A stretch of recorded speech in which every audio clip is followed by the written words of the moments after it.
How is everyone doing today? I'm a little late because my Mac laptop is not working and I'm using a Microsoft Lenovex something or other, and I can't stand the way those work. I haven't used Microsoft since, I don't know, 20, I don't know. I guess it's probably like 2003, I guess. So it's been a while. So I had to like whip up a thumbnail and stuff, and that was a little bit complicated. And then I was also in the middle of a trade on doing some stocks today. I know the stocks are pretty much for the most part like very up, but in general, like this is still like an all-time low. So if you are not investing your money right now, you are missing out on a huge opportunity, especially if you are a millennial, Gen X, younger, Gen Z, because in 30 years, that's going to be a nice little nest egg for you. So hope everyone's doing well though. Happy Friday. I'm just gonna get into the chat really quickly. What's up, Tracy? Hey, Luke. Hope all is well. Saw Accountant 2 last night. It was really solid. I need to watch the Accountant movies. I know. I keep hearing they're so good. Um, so I'm definitely looking forward to checking those out. I do like Ben Affleck. I'm so happy he's not with Jennifer Lopez anymore. Oh my god. And Jennifer Lopez is going to be in the movie version of Kiss of the Spider Woman, which just sounds like a nightmare because she doesn't actually sing. So it's kind of like one of those. It's like when they did the Evita movie with Madonna. It feels very similar to that, and I'm not looking forward to that. She's a great performer though, so maybe if they just like they always do, they fix her voice a lot, and a lot of times it's not even Jennifer Lopez actually singing, it's someone else. So they'll probably just do that, and then she'll just have like an incredible performance lip syncing because that's usually her MO. Terrace House Guy was listening to Sinead O'Connor. It's been 1 hour and 14 days since you took your stream away. Yeah, last week I was at a manager's meeting, so I could not stream, but I'm back. And then I also I'm potentially hoping my schedule is going to be a lot better in the near future, with certain job things happening. So hopefully that will be great. What up, everybody? Happy Freya's Day.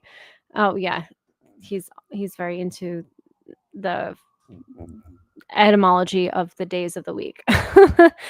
A terrible JLo movie. Well, it's like Kiss of the Spider-Woman was like a really well-received Broadway show in the 90s. It was like Cheetah Rivera, like at her prime, and not even at her prime, just like she was in her prime for like her entire career, but like just incredible like show. And they're now doing it with Jennifer Lopez as a movie, and I don't know how I feel about that.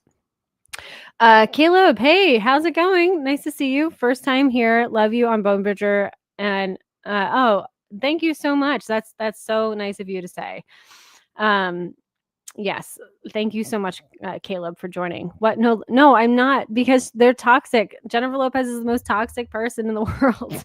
Like, if you see any interview with Ben Affleck, he kind of like hates like paparazzi, and he hates that whole like idea of like just being super famous and stuff. And it's like, it's not that he's not grateful, but he just doesn't love the showmanship of it, like of your daily existence. And I think that's like what Jennifer Lopez lives for, because she has so many insecurities because she's not a singer.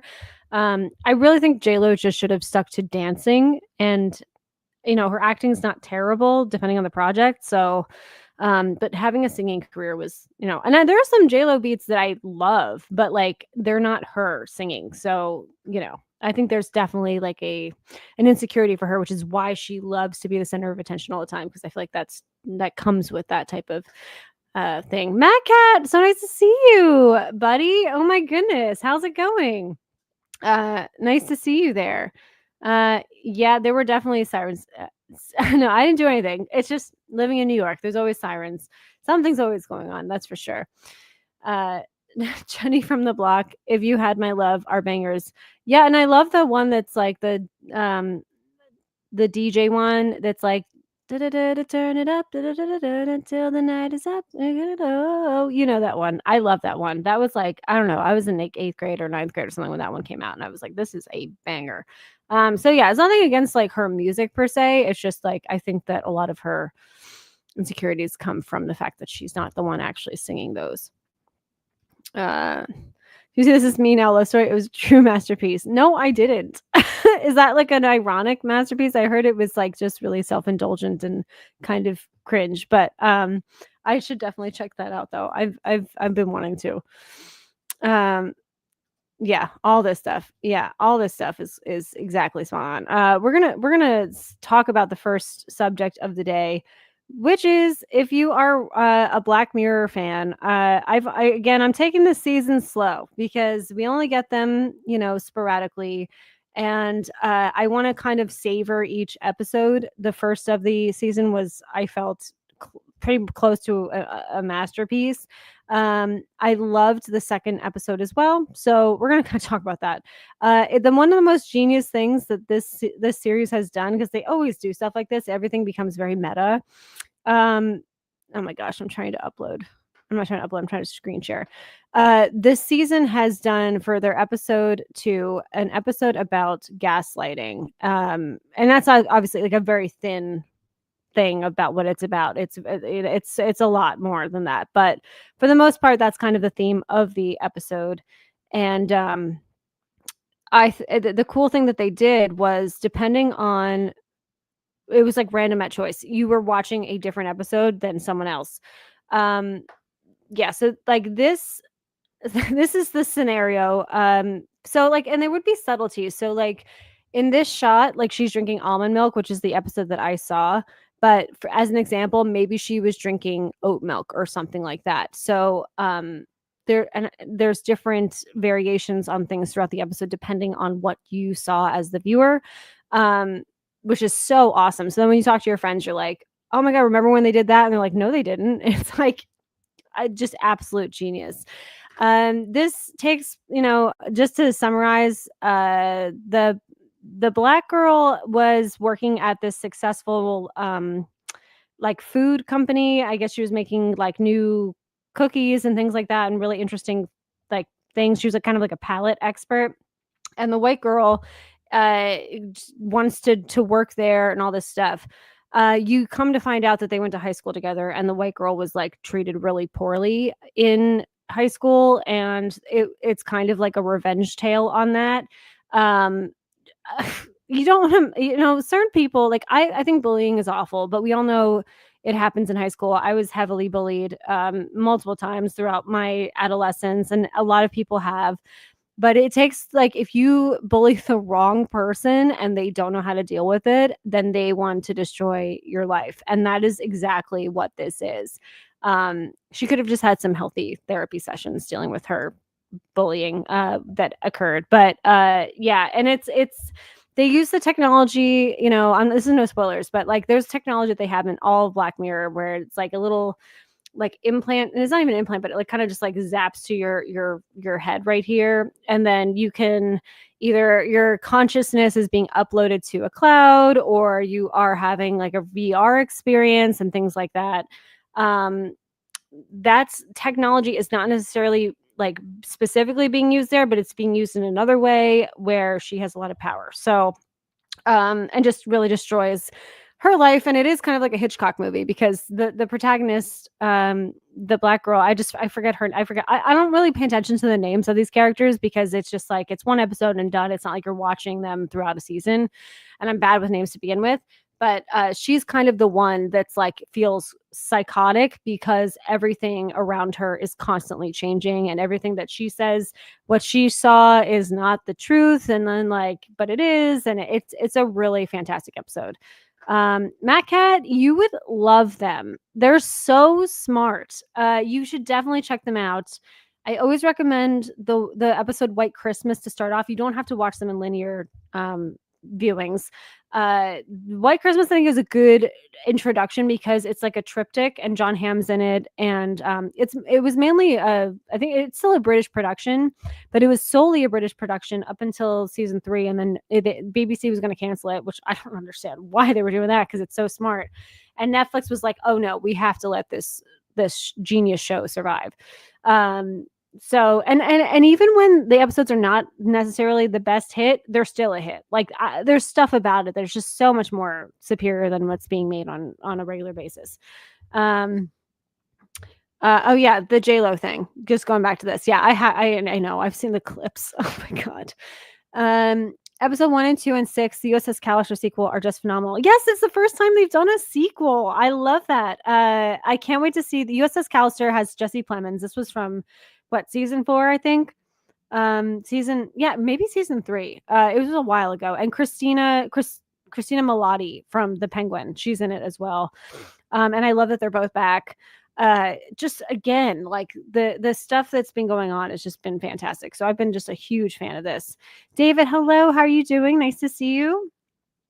Black Mirror somehow still has the juice. Yes. And back to what Terrace Houseco was saying. Episode 1, I'm still not over. I'm like, I bawled my eyes out at the end. It was just, oh my God, so devastating and so poignant and just so of the time. And it's like, and a big fuck you to streaming services, which was kind of really interesting. We have, completely dependent on your Netflix account. Myself and Peter watched it one go, and we got the Barney's spelling, but my friend at work got Bernie's. Yes, that's another thing. It's just like the Mandela effect. So if you saw, there's like an argument between what something was spelled, Bernie's or Barney's. And then if you saw that it was the opposite for some other people, which is just so smart about it. I just love it so much. Charlie Brooker was clearly more involved in the season because the quality skyrocketed. Yeah, was he not for a bit? Because I feel like it was like was it the Miley Cyrus season where it was just 3 episodes and it was after Bandersnatch, which took up so much time for them to do. So they had only like a 3-episode season. I think that one was probably the weakest out of all the seasons. But yeah, he's a genius. I'm loving all the Junipero references. Yeah, they did a ton of little Easter eggs in the season 1. Season 7, episode 1. As well as the theme song, which is there. I talked about this last week, so I don't want to like bore people to death. But there's this like, it's not really a theme song. It's not on the credits, but it is the theme song of the show. It's sprinkled in a bunch of random episodes about the hate-love relationship with technology. So White Christmas, your favorite episode? If not, what's your favorite episode to date? Oh my God. I mean, there's some really heavy ones that I love that are very difficult to watch. But they're difficult to watch, but they're also like, you want to watch more. Like I remember when I first got into Black Mirror, I actually wound up binging it because I couldn't believe how every episode was just blowing my mind every time I watched one. They throw in some lighter ones here and there. That is such a tough question. I don't even know what would be my favorite. Just all I know is, Matt, do not watch season 1, episode 1 to start because it is not a good representation of what the show is. You can get to it at a certain point and it's not a bad episode, but it is just, it throws a lot of people off. And I think people that have watched Black Mirror know what I'm talking about. But you're pretty much, it's just because it's a triptych. So you're kind of getting 3 different stories. That's why I think it's kind of like you're getting 3 different types of things that you might be exposed to when you watch the rest of the show. Black Mirror season 7, episode 1 destroyed me so good. I know, it was just so brilliant. And Chris O'Dowd and I always forget her name, the actress in that episode. They were fantastic. Season 5 and 6, Brooker gave other directors more space. And personally, I think it didn't help, but that's just me. I'm fully back in for season 7. Season 6 had the one with the guy from Breaking Bad, right? Trap. I always get on these streams and I forget every actor's name in the world. Which is weird because in my daily life I don't. Which I thought that episode was interesting. I liked it for the most part, but Rashida Jones, thank you. But I think the last season, I feel like there was only one that was really like, oh my God, this was incredible. Yeah, casting's impeccable for sure. Every actor wants to be on this show. It's not even a question. Hey, D. Marcel, thanks for stopping by.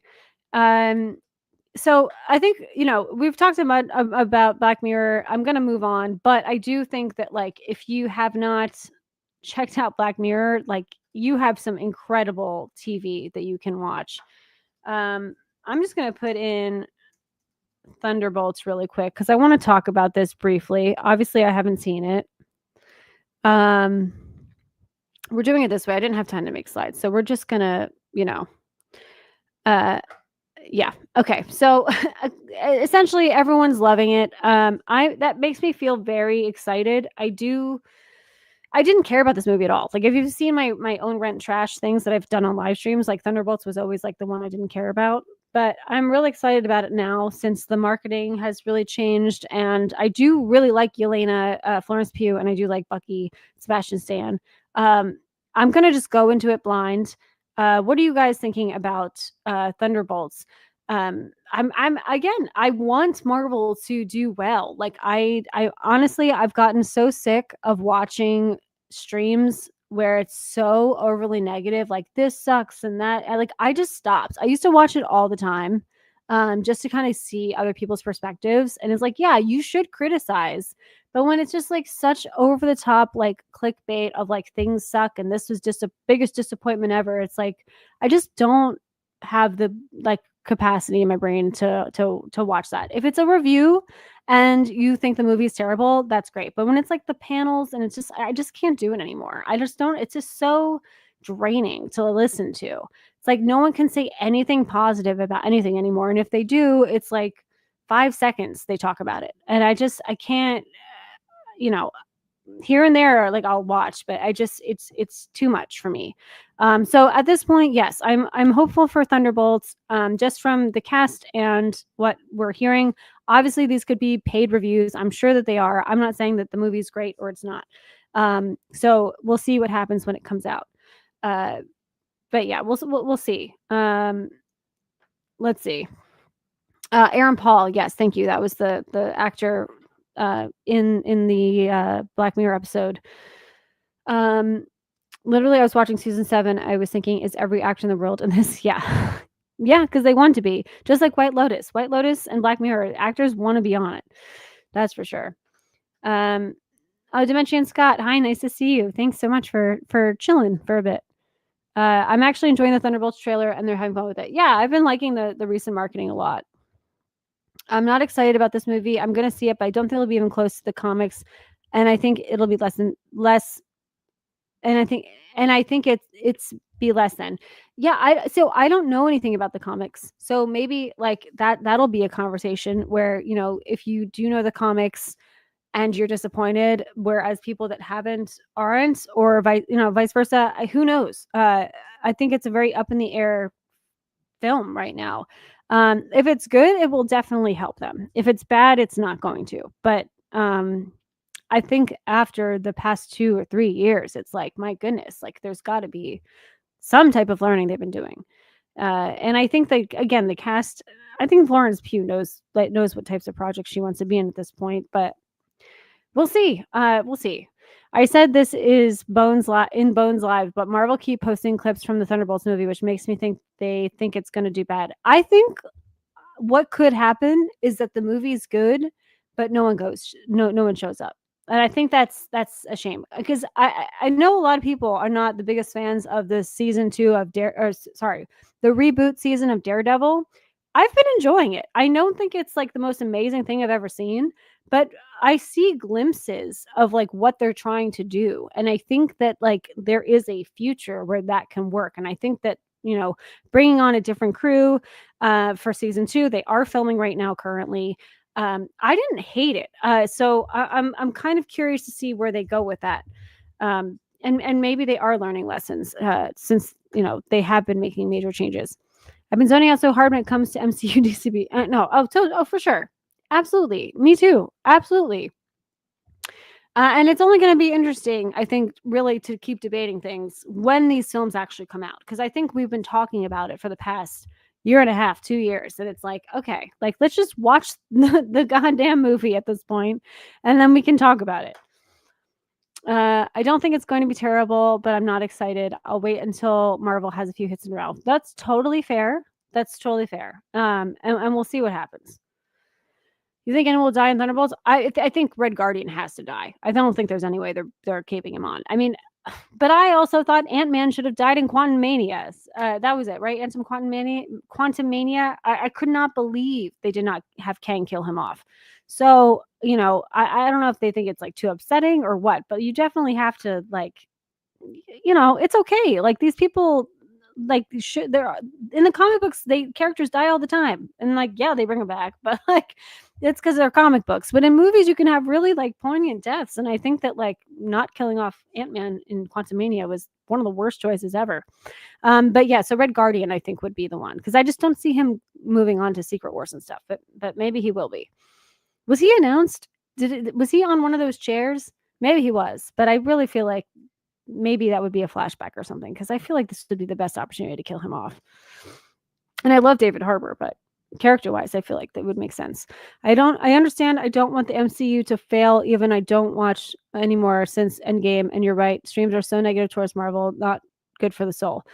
Yeah, it's just, and it's not even just about Marvel. It's a lot of times it's just everything that sucks. It's like you could just throw in some things you guys like sometimes. I feel like revealing the Void before the movie came out was a misstep. I've heard that a lot too. And again, I'm not an expert on comic book stuff at all. I've just been a fan of the films from like, earlier on, not a lot of the more recent ones. But that is a complaint I keep hearing. So I totally understand that. Thank you so much, Terrace House Guy. That's so kind of you. Megalopolis Wine Stream Fund. It's so happening. Well, yes, as as my schedule potentially, hopefully, changes a lot in the next month or two. That we could, I have to. We'll make it work. We'll definitely make it work. I'll get Bonebridger and John and the Doolies in on it, and we'll make that happen. That's very kind of you. Thank you. Thunderbolts will be wild, especially with these leaks. I actually I've been kind of staying away from leaks. I just kind of want to go in blind at this point.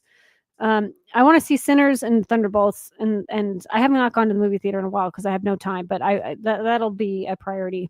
Is there a franchise you are tired of people being so mean about? For me, I choose Michael Bay's Transformers. They were quality, in my opinion. Oh, well, I mean, I've only seen the first Transformers, but I can understand where, like, if you're a fan of something from, I think I have an idea of like how old you are and when that came out, and I think that like there is more of a connection sometimes at a younger age to things, and then a different age group watching something and they don't love it as much. Yeah, for me, I don't know. I mean, I think it comes as it goes. Like I see sometimes people that shit on things that like I don't personally think should deserve that much hate, but then I also see things where I totally agree. Daredevil season 2 though, I think like people don't need to be so hard on it. Also, Agatha I thought was great. So for the most part, it wasn't perfect, but like I think like by the end of the show, like I think Agatha did a really great job. So I get where you're coming from, Dimension. People need to give Daredevil a chance to build to season 2, to be honest. Yeah, the numbers are low and it's clickbaity, but there's elements of them moving forward, and I'm in. Yeah, absolutely. Absolutely. And like some of the action stuff was quite good. I like that they've like at least Kingpin is like this look, like we haven't had a non-corrupt mayor in New York in a very long time, if ever, to a certain extent. And I think they are playing that well, where it's kind of like too and people are joking like, well, how could they elect a guy like Kingpin? It's like, well, we've done it many times here. So, and the whole Red Hook exporting of the goods, that whole area that he wants, that's actually not part of the law. I did look that up, and that is true, which is very cool. The dynamics of what is going on. And also they reference Gracie Mansion and stuff. That's where the mayor lives. They kind of nailed the aesthetic of that. I know it's like very niche stuff if you live here, but if like, I hate when they screw up New York locations so much because they think no one's going to notice. And it's like, okay, well, like there's like 6 million people, something like that, living in New York. I think like they're going to notice. It's a big demographic. So, but neither here nor there. I'm excited to see where that goes. And kind of, we talked about this maybe last time, but there was to me like a total like wink wink when they showed Miles Morales and Gwen Stacy. I'm calling it that. I know that you just saw them from behind at the end of the season finale, but to me it was 100% Miles Morales and Gwen Stacy, and hopefully we can see how that plays out since Kingpin is a huge Spider-Man villain. Let's see. Season 7 is the best for me. I did not like the first season too much. That might be for Black Mirror. Yeah, season 1. I think there was like Well, the Daniel Kaluuya episode's really good. Season 1 is very British, and I don't know if that's a turnoff for people. It wasn't for me, but like maybe that's part of it. Like some of the storytelling is not as relatable to you. But yeah, I wouldn't say like season 1's the most incredible thing I've ever seen, but there are episodes I really liked. Meanwhile, I'm jealous of everyone at TCM Film Festival who gets to see Cinderella on the big screen. These are my priorities. Cinderella, like uh the OG like animated one, or are we talking about the Brandy version, or what are we talking about? Because that sounds cool. Or the live action one that Kenneth Branagh directed. There's many Cinderellas. Um, if you are going to see Megalopolis, perhaps watch the Megalopolis 2001 animated film. It's a lot closer to the original. Okay, very cool, very cool. I am so excited for this. You have no idea. I've been watching you since it premiered. I love this show. I don't necessarily like love some of the actors in it, especially the woman that's playing his love interest now. I don't know. I don't know if it's because they're trying to make us feel like he's settling, because we all know he's settling, but she has so much money and that's why they chose her.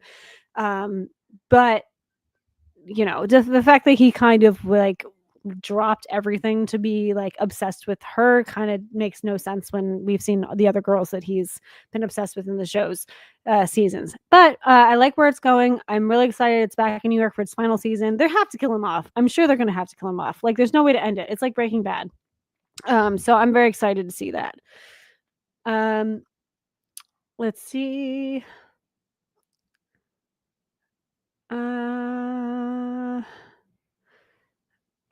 Sorry. Okay. They kill off characters way too fast, like White Tiger and Muse. Like, come on, give these characters. Yeah, I can understand that. I think that must have been with a lot of the changes that happened with that season, because weren't there like a bunch of reshoots like super late on and things like that. I didn't fully know those characters, and like Max, my boyfriend, like knew who they were, and so he kind of explained who they were. But yeah, like I would have liked to have known them. I think there was kind of like too many storylines that they kind of smushed together, where they could have had just like two or three maybe, but it was like a lot that they were trying to focus on. Um, Even with that though, I'm kind of okay with it being kind of a mess like that, and then moving forward we get to see what happens, because I feel like there were some great ideas presented. They were all just again smushed together and not fully developed. It's a fair criticism that it's super British, but it was a British show by design for oh yeah, absolutely, definitely. 1950 animated one. Oh yeah, I love that. It's so good. The the villain in that, the evil stepmother, is the worst. Like she's one of the most annoying, obnoxious villains ever. Despite I despise Love. I can't stand the I Wolf You line. Oh, Love, yeah. And that actress she wound up being in that awful Regal promo like that they would show that I did a video on, where it was like the Nicole Kidman one for AMC was so nice, and then even though they made fun of it, I still like it. And then the Regal one where people were just splatting out like random movie quotes, she's in that, and I feel so bad for her because I probably did not do not the best things for her career. Does he die? Yes, he has to die this season. It's the last season. Okay, so we're gonna move on, and we're gonna just wrap this up by discussing the Katy Perry thing. I know this isn't movie related, but it's to me it was a lot of a woman that just has no self-awareness at all, and she's very out of touch. Yeah, this is her concert. It's not selling as well as they'd hoped. It's just interesting to like think that, oh, to reset my image, I'm gonna go into space. Because to me, I felt like for the most part, like yeah, Jeff Bezos' wife was up there and things like that. But for the most part, like I have no issue with Gail King going up into space. Like I think that's cool. Like my goodness, like she's been a working journalist forever, and I love Gail King.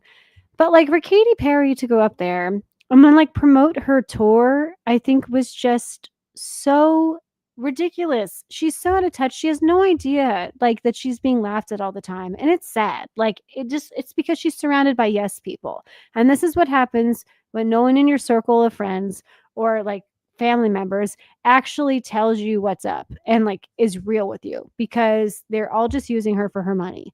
And it's sad. Um, I think if she maybe had done the moon trip and didn't make it about herself and her tour and all of that stuff, maybe that would have been a better look for her. But it's just ridiculous. I think I was seeing on Twitter, someone was like, and the Katy Perry fans are like hating on Lady Gaga. Like, are you kidding? Like, Lady Gaga is like so much more talented than Katy Perry. But, you know, she was a pop icon for the era. I remember that. But I just think she's just so, again, out of touch. Is just delusional. I think she's so delusional. She did film herself. I think it was like for 3 days straight in this like fake house that she lived in. The doorbell would ring and it would be like, "Can I get a witness?" And it was like so self-indulgent. And I think she like left RuPaul like waiting for like 45 minutes outside her door because she was busy doing something else. It was like a hot mess promoting that album. I did not listen to it, but you know, yes, this is going to ruin the world tour. Yeah. That's the Justin Timberlake quote when he was caught with a DUI. I know there was another flight like this. There's a time and a place for everything, and now is not the time. It was not the time. Yeah, that's another thing. Like, people, this isn't regardless of politics. Like, people are really like struggling financially to a certain extent. Like, not everyone is, but when it comes to like, we can see when it's like buying groceries and things like that, it's tough out there. It's not the easiest we've seen it, right? And then you have these like luxury, like, however, you know, much it costs to take these people into space and like make a difference. I just don't really think you're making a difference. She said she was making space, not going into space, but she's making space. Yeah, if you have like what, $5 million, you can go into space.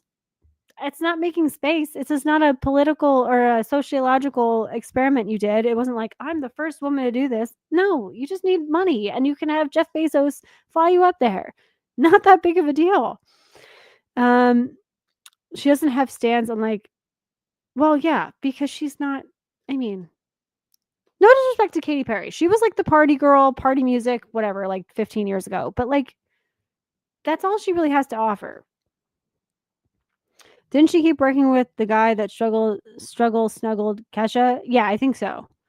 Um, and have you noticed like no one in the pop? And I've never seen her like hang out with like other pop girls like ever. I just don't see that. Like, you see, you know, Selena Gomez and Taylor Swift and blah blah blah. And I know Taylor Swift was coming in while Katy Perry was full on, you know, in her era. So the age range is very different, but like, you just don't really see her being like besties with anyone, which doesn't mean anything. And I get that, like, but I don't know. I just think she's definitely, she should like, and she has so much money. I think she and Orlando Bloom should just like take a breather, like come back in like 5 years maybe with like a huge comeback, and it's great and it's grounded, and like do an acoustic album, like do something, because you don't have to do this comedic version of yourself that is almost like self-deprecating. She's so self-deprecating, and I think that that's also an issue. Like, women necessarily don't want to see just self-deprecation anymore, and I think that's why certain comics like Amy Schumer, like when they get like too self-deprecating, like, we don't love that. Like, yeah, you can be a little bit, you have relatable experiences. When your whole shtick is like self-deprecating, like, who cares? Who cares? Everyone's going through tough stuff right now. Like, no one needs that. We want to be lifted up. You in danger, girl. I'm glad JLo didn't. Oh, she's next. Okay, we can do a bet right now. JLo is next in space. I would not put it past her. That seems like the perfect demographic. King of the Manties. Yeah, she's definitely next in space. Hasn't yet, exactly.